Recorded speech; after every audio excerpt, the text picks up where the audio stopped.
Você sabe quem eu sou, sou maldito cão de briga. Joelhada, caotão, chute soco na barriga. Vindo da escuridão, raivoso, sempre fui assim. Nos piores pesadelos, você vai lembrar de mim. Luzes brilhando no rosto, prestes a entrar no pau. Esse daqui é o meu destino, última milha do asfalto. Quanta estrada caminhei, quanta dor eu já senti. Um esforço do caralho e agora eu tô aqui. Louco pra entrar na arena e encarar a multidão. Dar porrada no oponente e me tornar o campeão.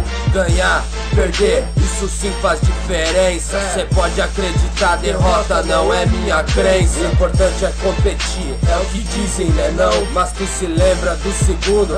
Aposto que não. O importante é ganhar e ser sempre o melhor, seja no MMA, bodybuilder ou dominó. Isso não é narcisismo, isso é fome de vitória. Os nervos dão a flor da pele e essa é a minha hora. Tô tipo cachorro louco, vou pra cima, tô afim. Eu não paro, eu não canso, eu tô nessa até o fim. Se encaixar bem a Kimura já era finalização, armlock voador ou então mata-leão. Respeito o adversário, só que essa é minha arte. Parceiro, parceiros, mas porradas à parte. Minhas mãos são como armas preparadas pro ataque. Adversários eu enxergo tipo presas pro abate. Eu mudei meu habitat, não é só academia. Agora a cena é essa, tô no naipe cão de rilha. Você sabe quem eu sou, sou maldito cão de briga. Joelhada, caotão, chute soco na barriga. Vindo da escuridão, raivoso, sempre fui assim. Nos piores pesadelos você vai lembrar de mim.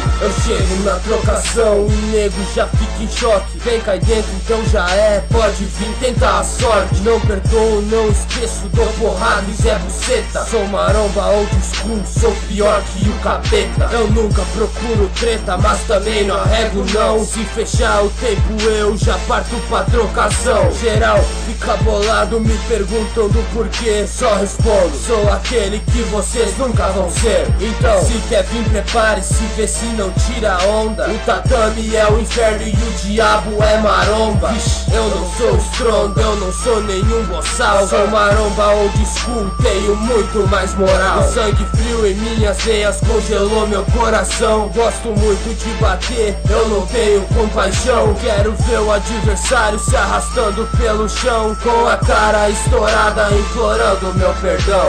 E o que eu faço pouca gente quer fazer. A dor corrói o corpo e o cansaço é pra valer. Pode crer, porque essa porra aqui nunca foi fácil. Mas é no fogo forte que se forja o bom aço. Esse é meu esporte, aqui não existe sorte. Só é campeão aquele que bater mais forte. O sistema é assim, essa é a lei da evolução.